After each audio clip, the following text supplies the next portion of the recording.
Hey, Bitcoin Magazine podcast listeners. We're excited to announce a new sponsor of the show, CoinMine. Now, don't skip through this because it's really cool, and I'm honestly not just saying that. The CoinMine One is, well, awesome. It's the first plug-and-play crypto device that turns your electricity into Bitcoin and other cryptocurrencies at the press of a button. All you have to do is plug it in, connect to Wi-Fi, and pick the coin you want to mine. It's that easy. And what I really like about it is that it's got a sleek design and it's really quiet. And if you're worried about electricity costs, don't. It uses less power than a PlayStation. Seriously, these things are really cool and super easy to earn crypto without all the hassle. Oh yeah, it's also a Bitcoin Lightning node, so you can send and receive Bitcoin with anyone, anywhere, for free. So what are you waiting for? Head over to coinmine.com/bitmag to get $50 off your CoinMine One.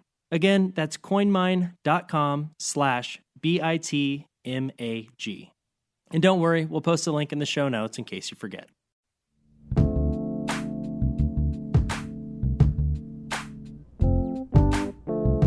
Hey, what's up, guys, and welcome back to the podcast. I'm Graham, and over there, sitting across from me, is Dave. He's back from vacation. Hey, everyone. Glad to be back. How was your vacation, Dave? Well, Graham, it started as a normal fishing trip in the Atlantic. Sounds fun. But we didn't know. Graham, we didn't know. Is everything okay? We can't talk about it here, not on the podcast. Let's just do the normal intro. Okay. You had me a little worried, but you seem to be in one piece. Hopefully everybody else that was with you is also still in one piece. Glad to be back. Okay. Well, while you were gone, I kind of took the reins and reached out to Alex Gladstein and was fortunate enough to get him on the phone to talk about an essay that he just wrote on the moral case for Lightning, which is great, by the way. And actually, Dave, you know Alex from the past, correct? Yeah, he invited Bitcoin Magazine to the Oslo Freedom Forum in New York about a year ago. Okay. And the Oslo Freedom Forum is an event series they do, the Human Rights Foundation, to connect technologists, financiers, and civil rights advocates, political dissidents, people who have been in closed societies and had some sort of human rights violation happen to them. So it's a way to create a platform for them and bring attention to their causes. Right. And we actually did I didn't go to the conference, but I know that you've been in contact with Alex for a while, but we did some shows on another show that we used to do. But there's some really cool stories dialogues. there. Old dialogues. There's some really cool stories there, and Alex is doing really cool work, which sort of, I think you mentioned closed societies before we started recording and how he's trying to bring a voice to them, correct? Right. Yeah. This essay is more focused on first world societies and specifically surveillance and how our information is being sold to the highest bidder, more or less, in an attempt to sell us just more stuff.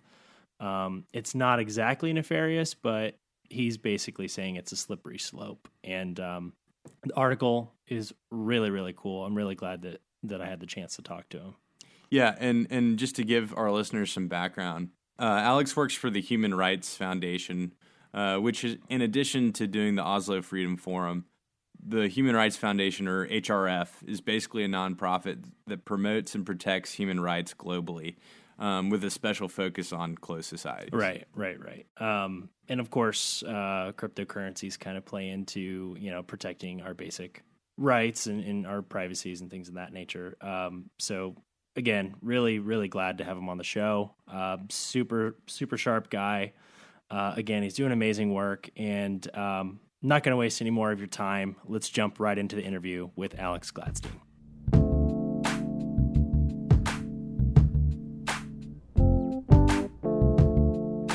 Alex, thanks so much for coming on the show. My pleasure. Happy to be here. How are things going? Well, they're going well. I think we are constantly reminded by the need for private payments in our lives. Great segue. I love the article. I've read it twice. I read it when I first reached out to you, and I read it again today just to jog my memory again. I love the intro story. Can you just kind of summarize, what led you into writing this article? Yeah, sure. I mean, it's basically what led me to write the article was a series of interactions with, let's call it surveillance capitalism. And another one happened to me yesterday. I mean, they're pretty constant. Oh yeah. The one that happened to me yesterday was I used my Chase Visa card to buy something at a Whole Foods, Hmm. and you know, some minutes later, I received an advertisement for a similar product on my Twitter feed. Um, that one is less egregious though, because I was using the Whole Foods app, so I'm sure there's like all kinds of data pulled from that. Oh The one sure. that the one that was really shocking was the one I led my recent essay on the need for something like Lightning with, which was the fact that I walked into a pet food store and I didn't, I just had the Chase card. There was no like rewards programs or no other way to like that the store knew who I was. And I bought a bag of dog food and then like these little treats that were like toothbrush shaped dog treats. Sure. And I left the store, and the geolocation on my phone would not be enough to do what would happen next, which was within 20 minutes or so, I got an advertisement on Twitter for like toothbrush shaped dog treats. And again, if we're thinking it was the geolocation on my phone that was giving me away, well, it was a pet store. It sold bird food and cat food and all kinds of different food, right? So the specificity was too much. So I looked into it, and lo and behold, Chase does actually, when you pry them, they do say that they disclose all like your payment data to third parties. Right. So what's happening now is that like when you use your credit card for anything, which is so dominant for at least Americans, but also people around the world, that transaction is then being exposed and shared with and profited from by a whole host of people, starting with your payment processor, but then extending to all kinds of folks that are trying to sell ads, so that companies can sell you stuff. Right. And like I think that we've kind of come to accept that as like, ooh, that's a little creepy or weird, but it's just sort of how things are. But I think that there's a slippery slope to that, especially in countries where the government is allowed to, have more control over payments and social media, like in a place like China. Right. In America, we've got dozens and dozens of banks and card companies, so things are a little distributed.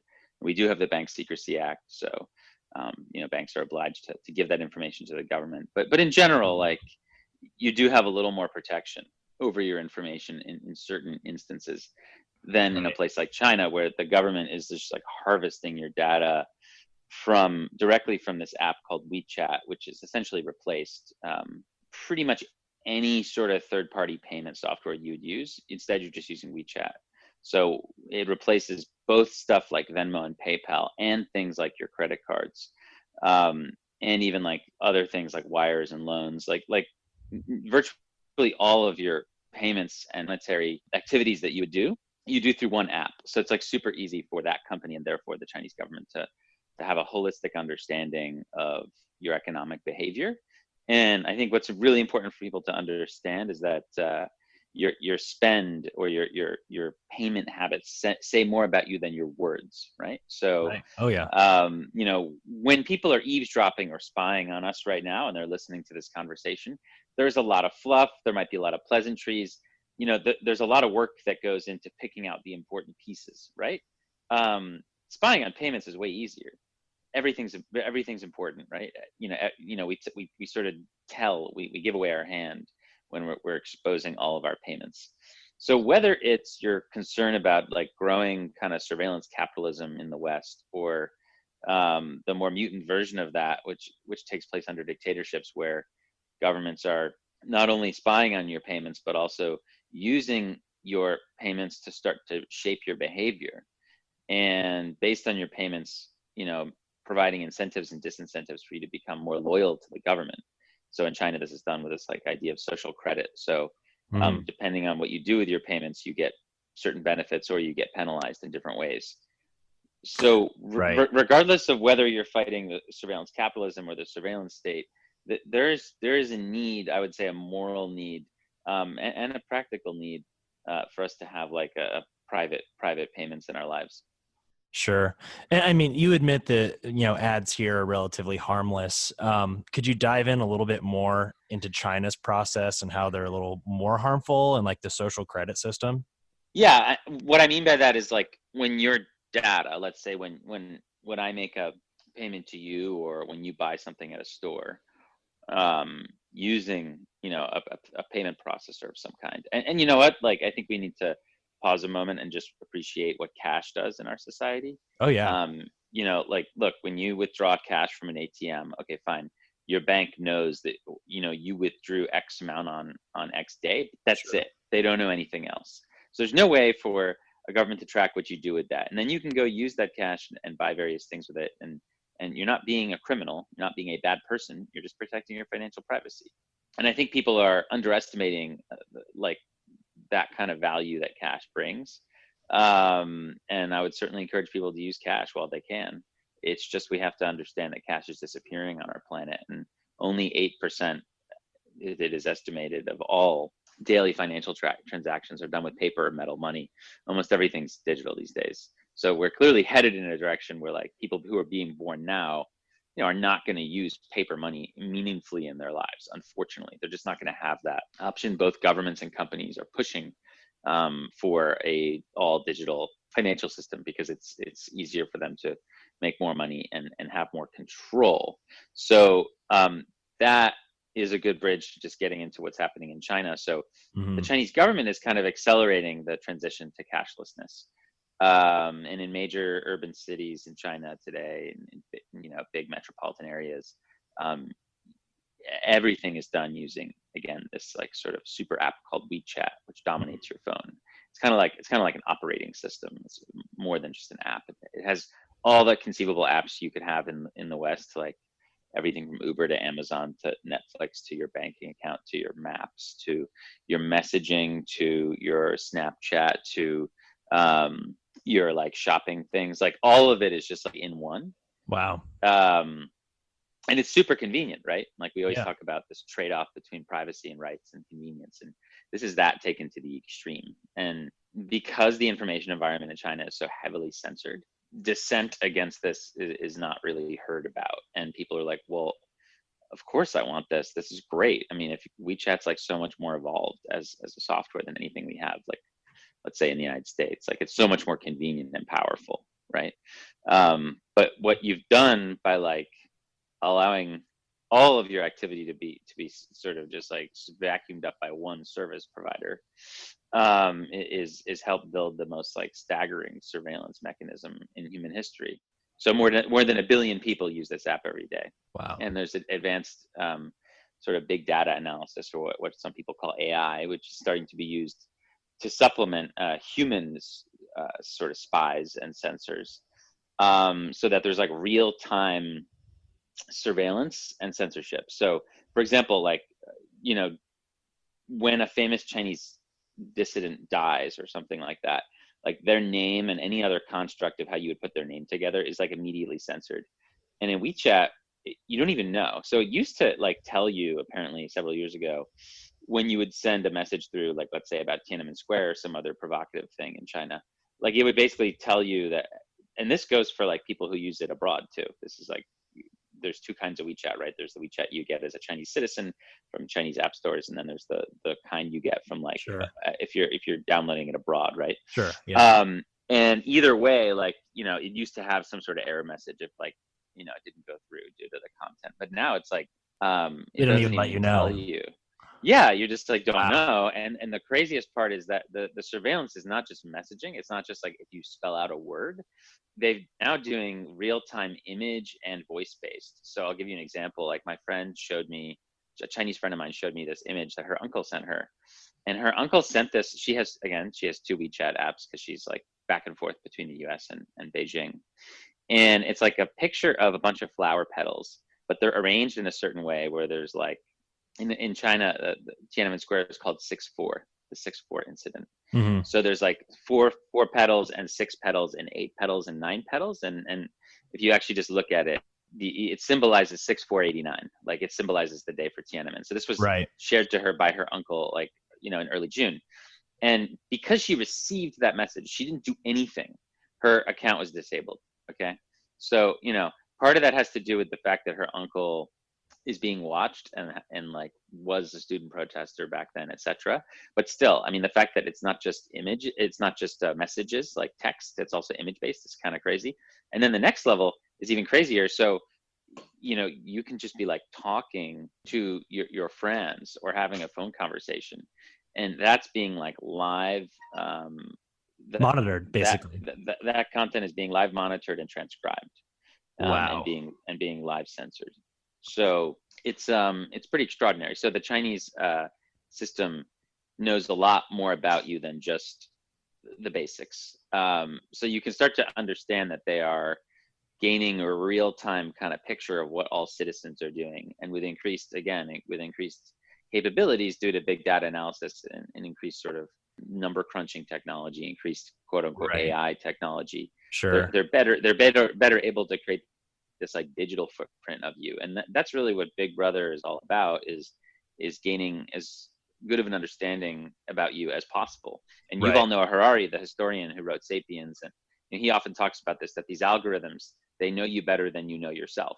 Like even like in the consumerist society here in the West, we sit and we argue about like, with your wife, maybe your husband, about like what movie you want to watch. And it's like Netflix already knows, Netflix is already going to tell you, you don't need to argue about it. Or like, what do we want to eat tonight? Well, like, I'm pretty sure Foursquare already knows that. So Yeah. he's sort of jokingly, pointing this out, but it has a serious underside to it. And in China, when you're not just distributed across like a lot of different companies and a lot of different apps, and where like, in a place like America, like companies can get in trouble, they can get sued and they can get shut down and they can get fined for like consumer data protection breaches, right? Like Right. we do have consumer protection laws here, etc.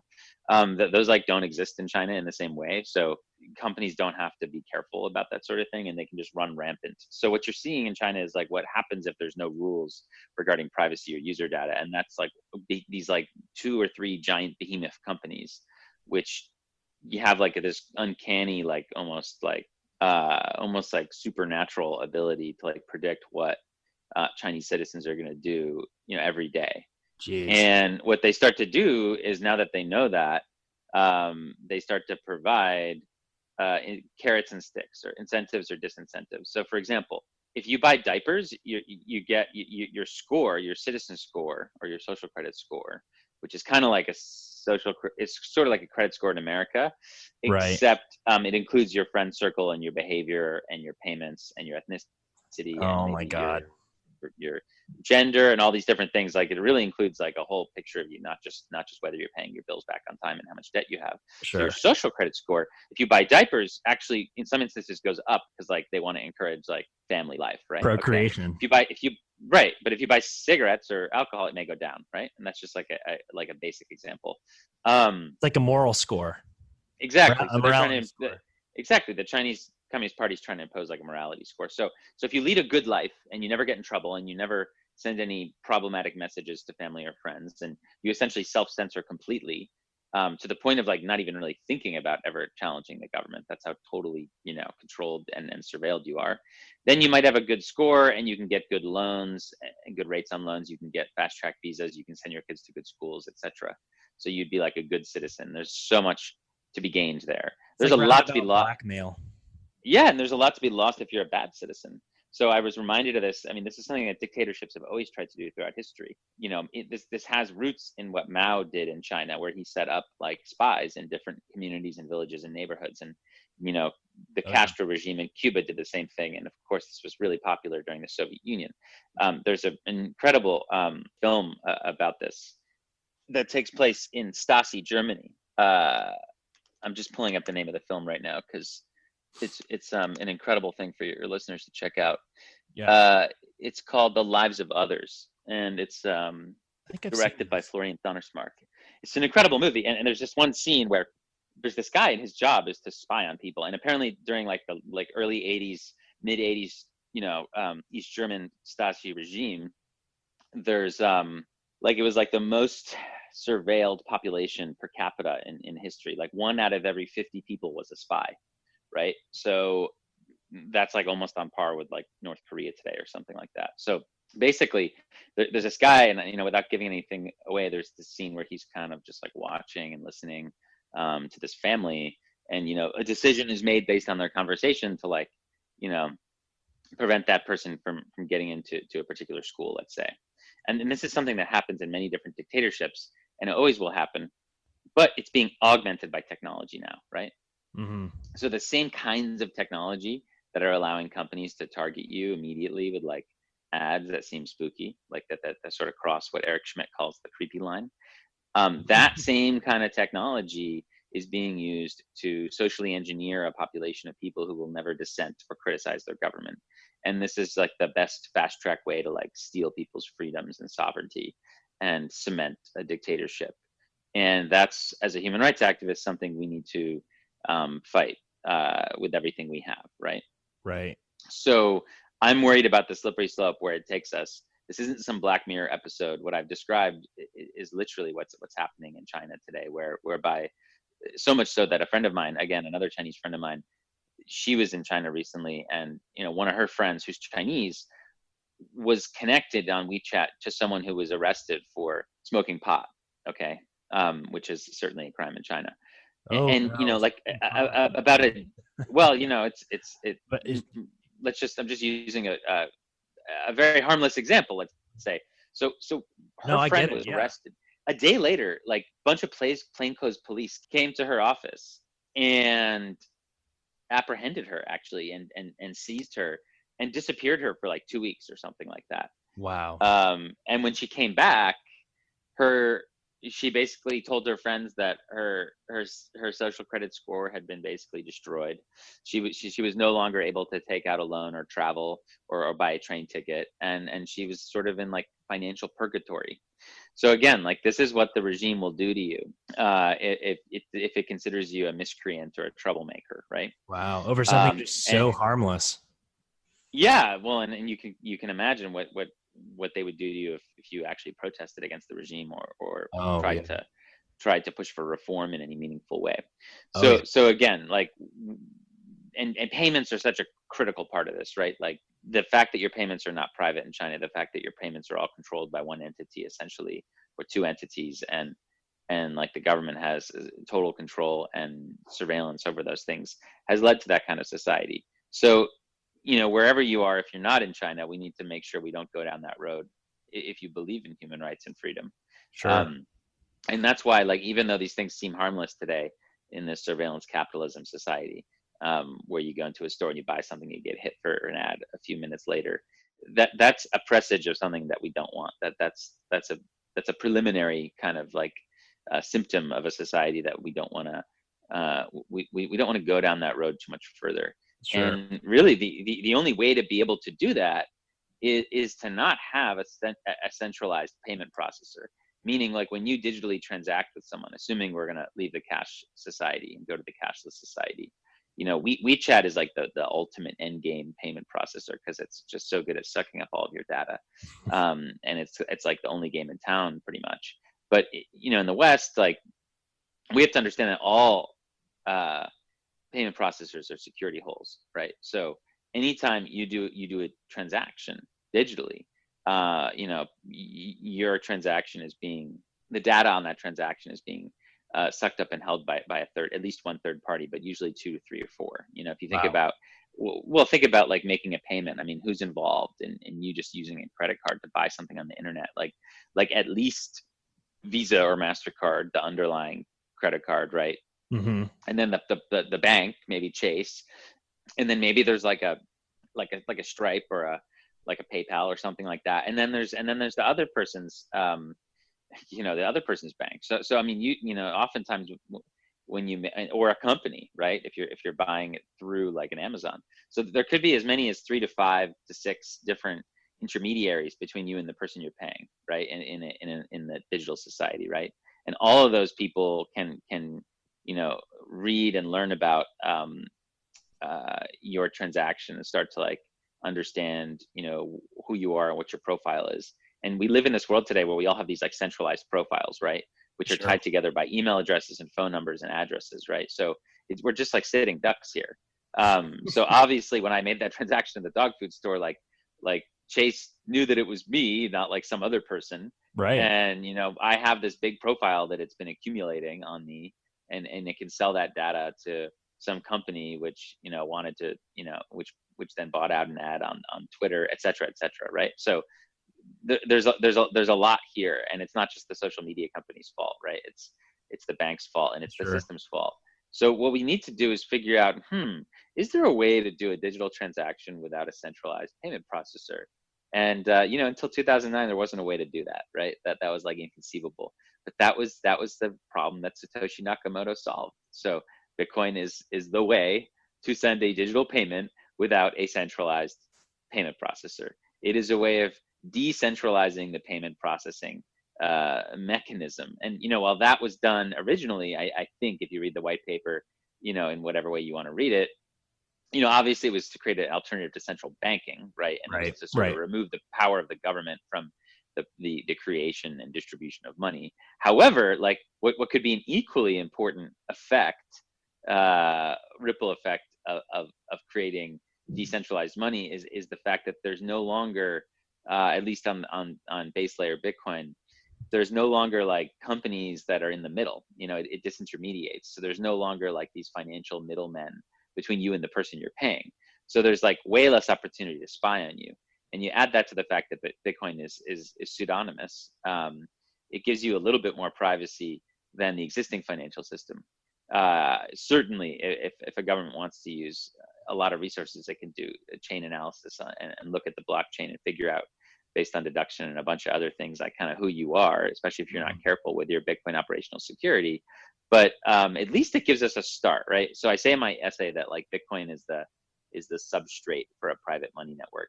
Now, the folks who created, there's dozens of people who've been taking this idea of like something like a private payment network on top of Bitcoin. But the folks working on Lightning today kind of take that ability a step further, where you can like have this like settlement network, the Bitcoin base layer, which ultimately allows people to transact without a middle person, like a third party.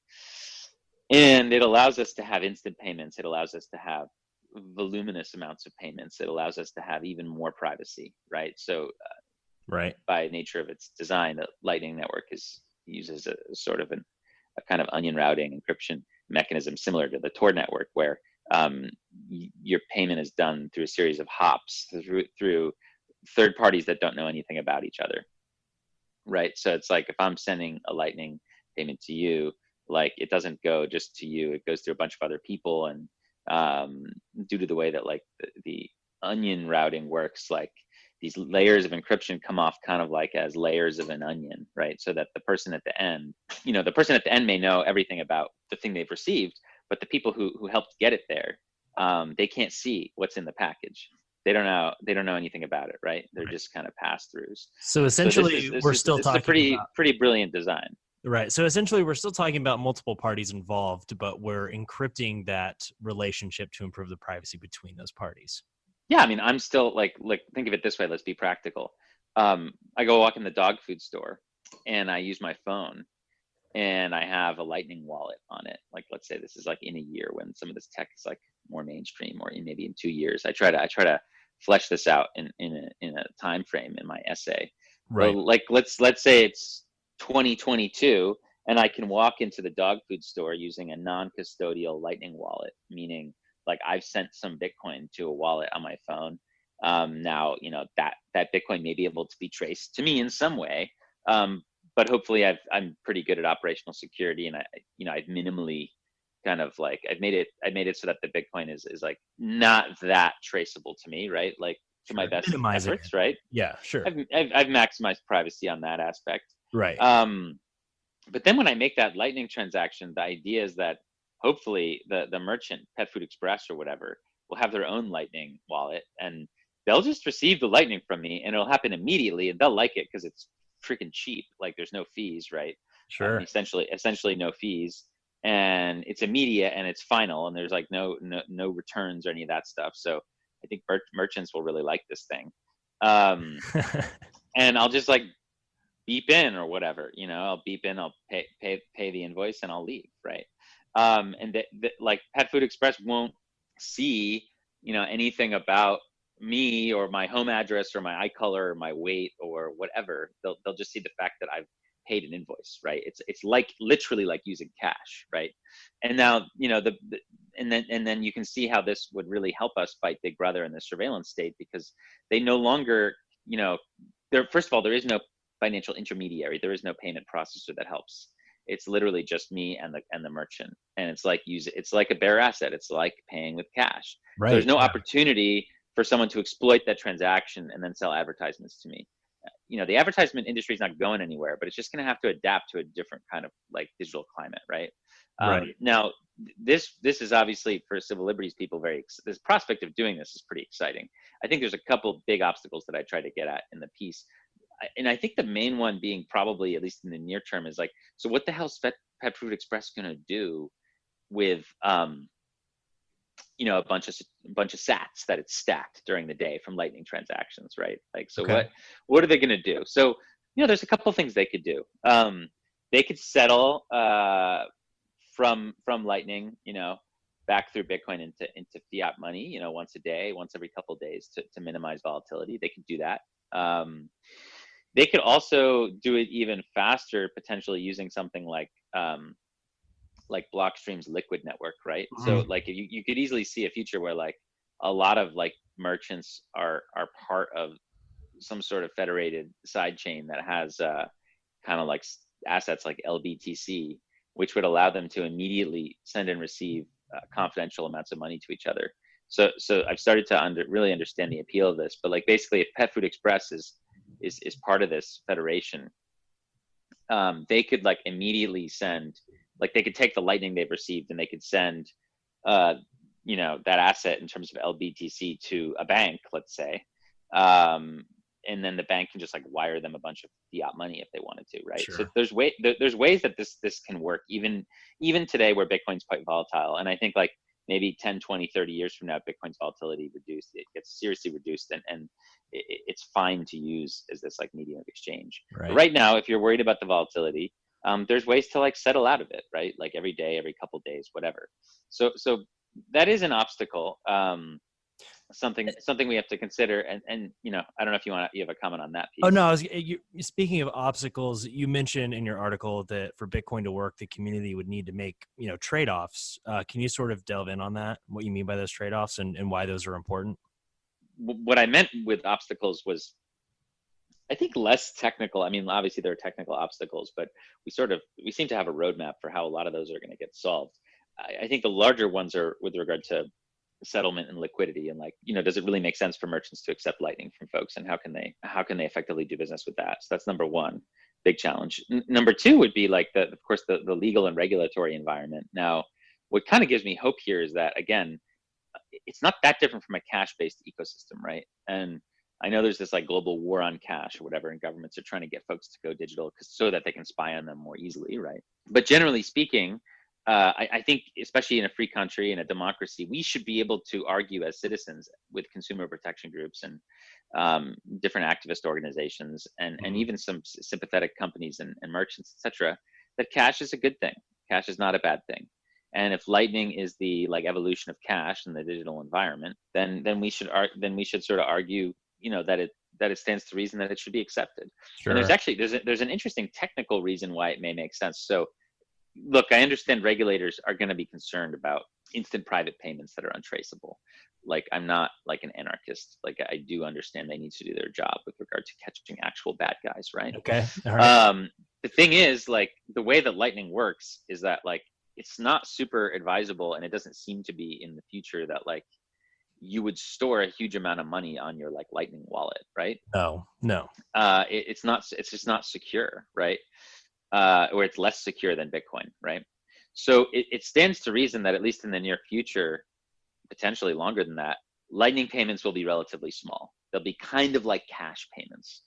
It stands to reason that like Lightning payments under a certain amount of money, and I think the overwhelming majority of them will be under a certain amount of money just because of the nature of kind of retail transactions and paying back friends. And the majority of things you would use Lightning for, right, will be relatively small. Let's say under a number I've picked $2,500 essentially. based on a couple other ways that number's been used with regard to political Sure. donations, etc. But I think there could be like a social contract where like people are like, okay, cool, like Lightning transactions under 2,500 are private. They're like cash. Stuff that's over 2,500, whether it's Lightning or Bitcoin base layer or like fiat money or whatever, like you may have to give up some of your privacy. You may have to like prove something with regard to other parts of your identity to get that sort of payment to go through. And I think people may just have to be okay with that, right? That might be a big ask. Yeah, I mean, it might be a big ask, but like it's, people, you do have to ask yourself, like, well, like what would happen if like somebody could just send like $100 million instantly to somebody else, like without, like secretly, like, maybe that's a bad idea. I'm not sure. But what I'm describing, me, by the way. no, I saw that. Well, I mean, kind of. We can tell who meaning the Bitcoin transaction, the very large it was like Bitcoin transaction that happened today. $468 million or something like that. Yeah, but like we know, like people can figure out what exchange is moving, their cold storage Bitcoin somewhere else. Like that can be traced. What I'm basically saying though is that I think it's not just like people are going to be like, oh, I'm willing to give my privacy. It's that the way that people use Lightning over the next 3, 4, 5, 6, 7, 8 years, whatever, will trend towards smaller payments, and therefore the regulators may not really see a problem with it. So it just might kind of work out. Like it sounds crazy, but just if you think about the technical architecture of it, it may work out. Now, large Bitcoin payments, like a home or a car, yeah, that's a little. Yeah, I mean, like paying for tuition or buying a car or buying a house. I mean, these are all things where like the people selling the service, the people selling the home, the people selling the college education, the people selling the car could reasonably be expected to demand different kinds of identification from you. They certainly do today. So, I mean, I wouldn't expect that to change. I'm not proposing like a radically different society. I'm just like basically arguing for the preservation of cash and just like making the equivalent of digital cash widespread so that we can prevent the rise of the surveillance state. I mean, like me having to prove my identity to buy a house or buy a car or send my kids to college or buy like some ludicrously expensive piece of art, that's not creating a surveillance state. What creates the surveillance state is the micro daily surveillance of all your little activities. Micro track. Going to buy coffee, dropping your kids off here, paying back a friend here, buying a subscription to the New York Times here, buying your dog treats, to the Wall Street Journal here. Yeah, but more than that, like small things, like I don't know, like for women, like maybe getting an abortion, things like that. Smaller things like where you may want to keep those things private, right? So anyway, I think. Or buying cigarettes, like maybe you don't want everybody to know that, yeah, exactly. Or buying alcohol, that's a little embarrassing for some people, Yeah, or whatever, or maybe like your favorite political magazine is embarrassing, or like would get you in trouble with your employer. Absolutely. Like small payments, I just think you can make a good case that not only should they be private and like from a moral sense, number one. Number two, that keeping them private helps us fight the surveillance state and helps us keep our digital footprint small. That's the key. We want our digital footprints to be like relatively small. We don't want like somebody to like be able to hack into a database and find everything about us like in 1 second, right? We want to really distribute our digital identity. And I've tried to paint a picture in the essay of how that might look. But number three, it would be technically and sort of technically and regulatory feasible from a technical and regulatory perspective. So that like this is a feasible scenario, I guess what I'm trying to paint. And it's weird that like all these folks are so concerned about surveillance capitalism, the surveillance state. I think everybody shares concern over this. Yet so few people see like that like the clear roadmap is that you basically need decentralized payment processing to get this done. And we have the roadmap for that with Bitcoin and Lightning. And the fact that so few people kind of see that like the popularization of this kind of payment would really help us in this regard and should be, advertised and promoted heavily in this area. So that's kind of what I'm trying to get at with the essay. Yeah, and I feel like the other side of this is you mentioned privacy in the future might be somewhat of a luxury. We interviewed Jameson Lopp for our first episode, just about the lengths that he went to erase his digital footprint, which was pretty incredible. Amazing article. Yeah, that it was he also awesome. did Yeah, it cost him like 30 grand. So I mean, it already is sort of a luxury, but remember, this is very different from what I'm describing. He was like trying to buy a house and a car and basically have his entire life completely in the dark. That's not what I'm not saying we need to get there. No. I was shifting to more of like, what are you doing beyond like advocating for Lightning to increase your privacy? Right. But just that's an important point though. Like it may have cost him some ridiculous amount of money, right? To be like totally private, but which people can't. Like the normal person just can't do that. No, but maybe the normal person can, even if they don't have a lot of money. Maybe they can have, like, if we can start popularizing the usage of Lightning payments instead of credit cards and social media for payments. I mean, because that's really what it's going to be. Like, are you going to use credit cards? Well, credit cards are eventually going to get eaten by social media companies. So it's really going to be like, are you going to use social media to buy things in the future in terms of retail payments and small payments? Right. Or are you going to use something like Lightning that's more sovereign and private? And I think there's a good chance that some social media companies actually adopt Lightning. Like, look, obviously, if you look at the Square Twitter thing, like there's some interesting stuff there. Mm-hmm. Social media companies like are obviously going to try and create their own money so they can like doubly benefit from not only the data surveillance, but also the creation of a new currency that can compete with nation state currencies a la Libra and probably whatever Google and Amazon are going to do. Right. But really, like, this is what it comes down to is like, let's just make sure that these like really widely available things that the average person can afford can give them some kind of privacy. But like when you look at what Jameson's doing, yeah, I mean, like in addition to private payments, you kind of need we need three kinds of encryption to protect us. We need, first and foremost, payments encryption, where I think we at least have a roadmap. We have the technology to do it, and it's gonna be difficult, but like we know what we sort of need to do in that area. But payments encryption, I think, is like so critically important. Communications encryption is also really important. And again, we have kind of like, we know what we need to do. We need to popularize stuff like Signal, even as you're seeing yesterday or like today, there's noise about Facebook trying to exploit more of the metadata, I guess, that it can read from WhatsApp transactions. Surprise. Yeah, I mean, basically trying to learn more about users from their WhatsApp transactions. So we need to be careful about communications encryption, but I think using more stuff like Signal, especially if you can marry these things together, like if Signal and Lightning could have a baby, that would be great. Yeah. But the third area is the most challenging, and that's like personal information. And there's a couple different ways to address this. The first one is what I hint at in my article, is essentially like if we're just like paying for stuff using Lightning, and we're not disclosing a lot of our information about us when we're paying people and interacting with people in a financial sense, then our identity, the identity thing, sort of becomes less important because we're not disclosing it very often. So that's kind of like one way that I think I would sort of seems to be reasonable to approach this idea. The second one is something that like people at like Microsoft are trying to push with like the Ion platform, which would essentially be a way for you to have like a secure personal identifier that you would, I guess in their case, actually lives on the Bitcoin blockchain, but you would use it essentially as like a private key to gain access to your data.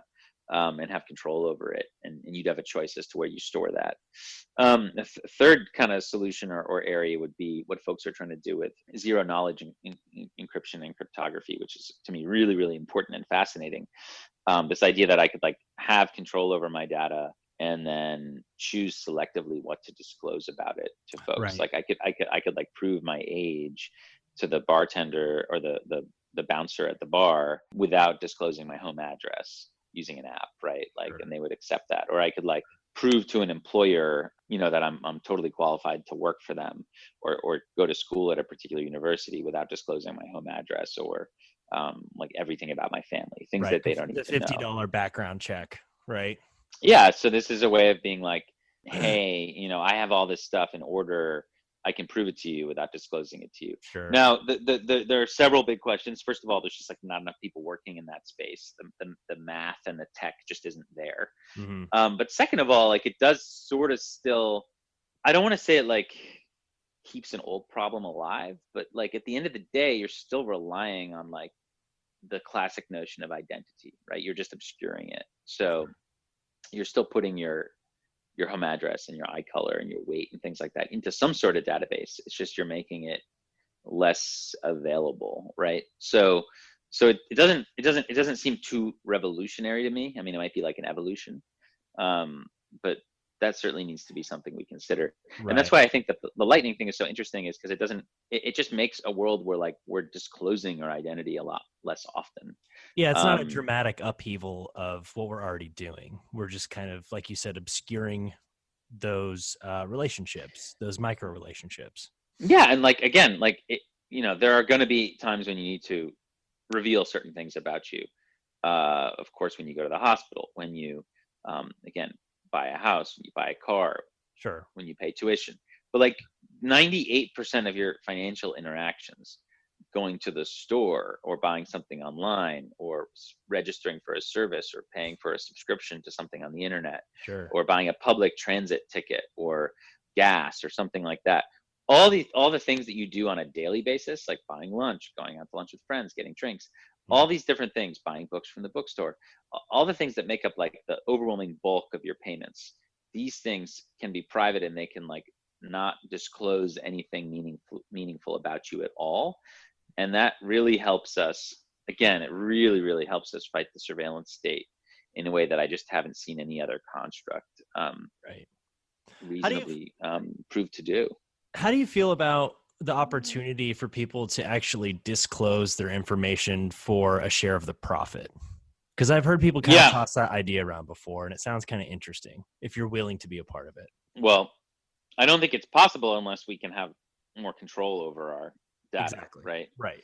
I could see a situation where I go to Pet Food Express and I walk in and I pay with Lightning, and then I get a pop-up that says something like, hey, do you want to participate in like our advertising program? If so, we'll pay you X amount.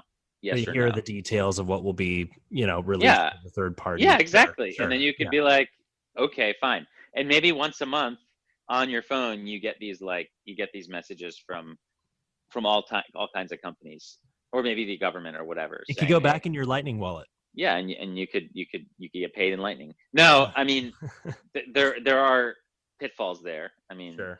You're basically saying that like probably people who have a greater need for small amounts of money will not live private lives.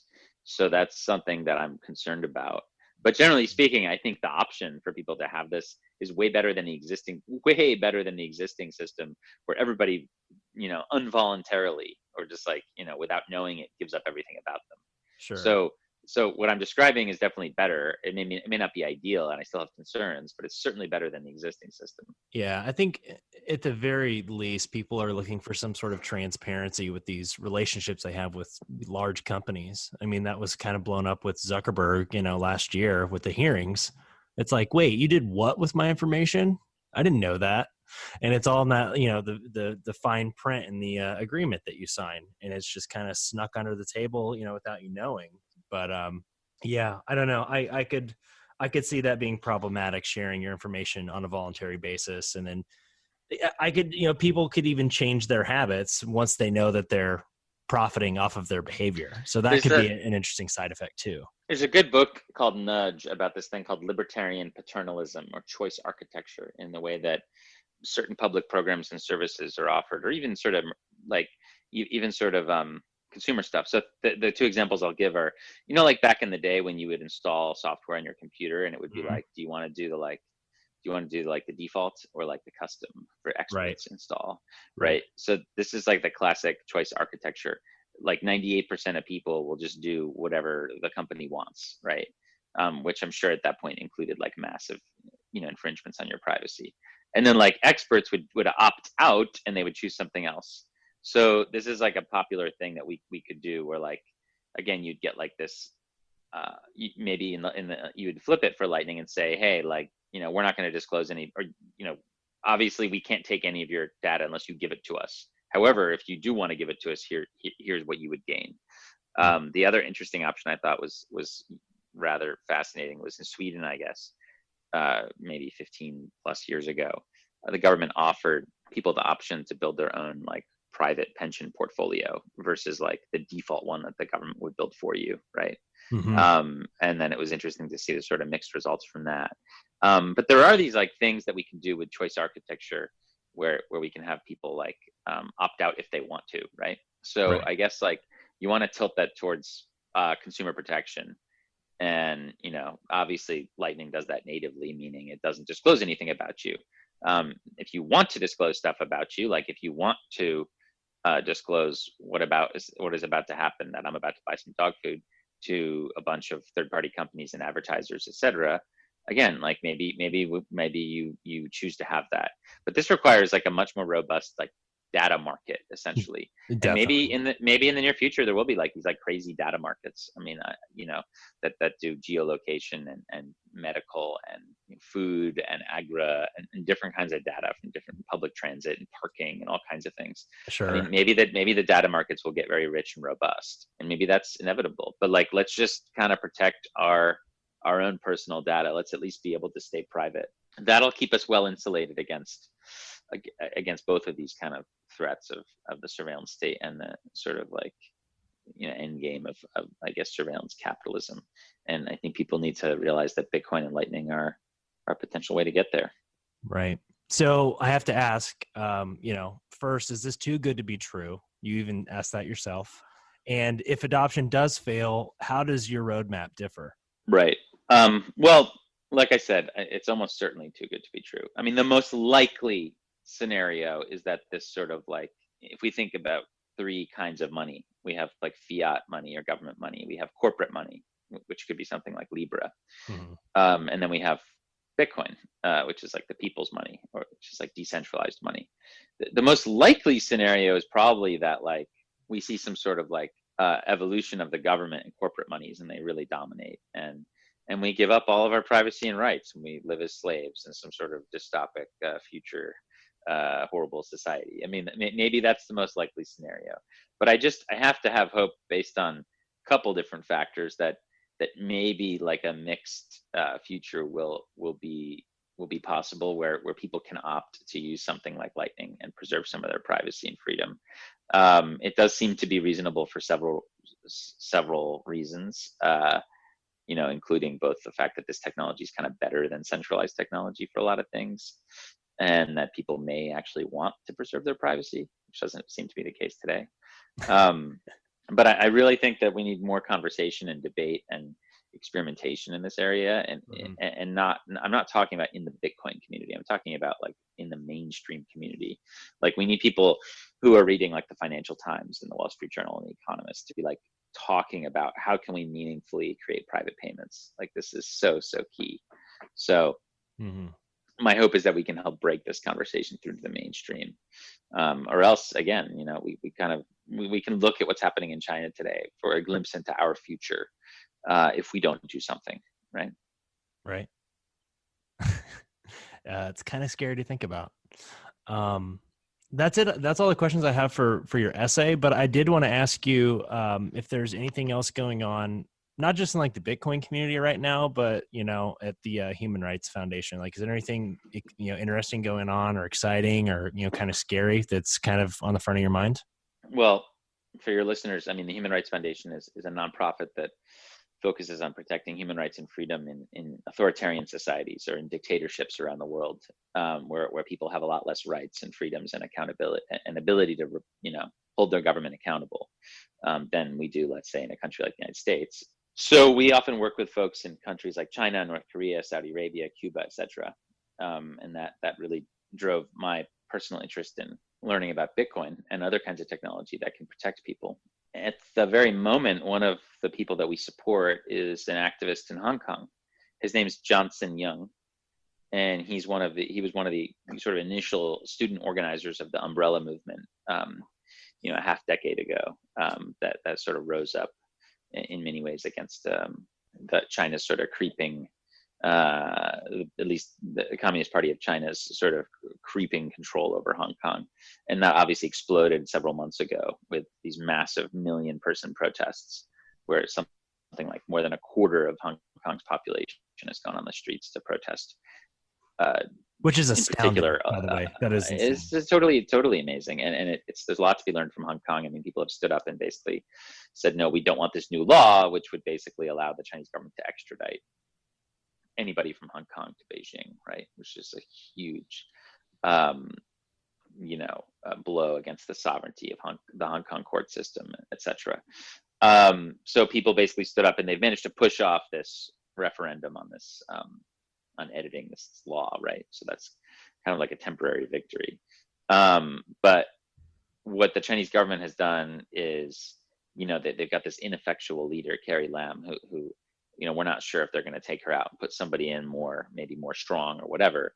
But what they have done is they've started to adopt this idea of like, well, if you can't beat them, join them. So rather than just have this like government try and like pass these laws, they're trying to create like chaos in the society by creating these like basically these like paramilitary protesters.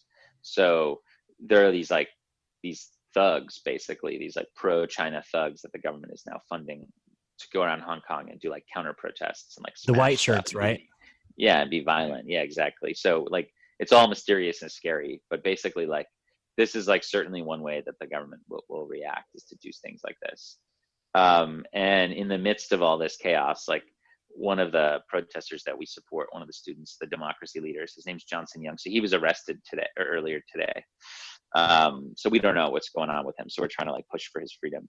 But Hong Kong offers like it's very important for all of us. I mean, if we can like stand up to China and keep Hong Kong free, I mean, that says a lot for the global outlook for democracy. If we can't do it, it says a lot for the global outlook of dictatorship, right?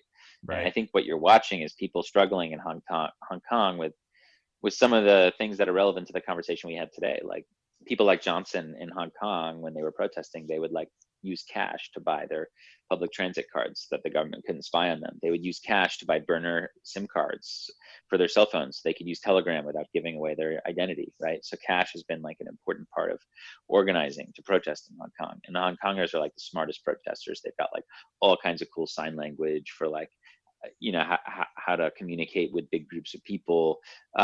They are immediately able to disable like smoke grenades using like all kinds of like street, just things that are lying out on the street. It's kind of amazing if you watch them. They're like, that's so cool. They've evolved so fast. Yeah. So we're looking at like the future of protest, right? In the age of surveillance, and they use face masks to fool facial recognition cameras. I mean, it's super, super cool stuff. And they're very, very inspiring, and they've done some amazing things. But at the end of the day, the government still has the monopoly of violence, right? Sure. So this is something important to note about protest: is armed protest is not a good idea. I mean, because you're going to lose. It's like the idea of fighting Mike Tyson in the boxing ring. Like it's just not going to work out so well. Right. Or you want to play a different game. So that's why peaceful protest is always so effective. Mm-hmm. I think in a study of 300 social movements in the last 100 years, peaceful protest movements are like 30% successful, whereas violent ones are only like 5% successful or something like that. Right. And it fails to be a protest, it becomes warfare or a revolution. Yeah, and you're gonna lose, like, because the government has monopoly of violence. So you need to find other ways and other tactics, and the Hong Kongers seem to be doing that, but it is scary, and they're risking a lot. And again, they're kind of on the front line of freedom, and that may be coming to you sometime soon. So pay attention to what's happening there.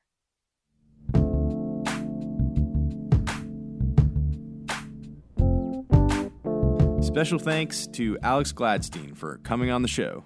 The Bitcoin Magazine podcast is a BTC Media produced podcast on the Let's Talk Bitcoin network. Theme music provided by Billy Sly from the Crypto Cantina. Visit bitcoinmagazine.com for more in-depth news, analysis, and resources about the most successful peer-to-peer currency. And make sure to follow us on Twitter @Bitcoin Magazine. Find and subscribe to the show wherever else you get your podcasts. And don't forget to rate us. Remember, it really helps us improve the show. Thanks again for tuning in. We'll see you guys next time.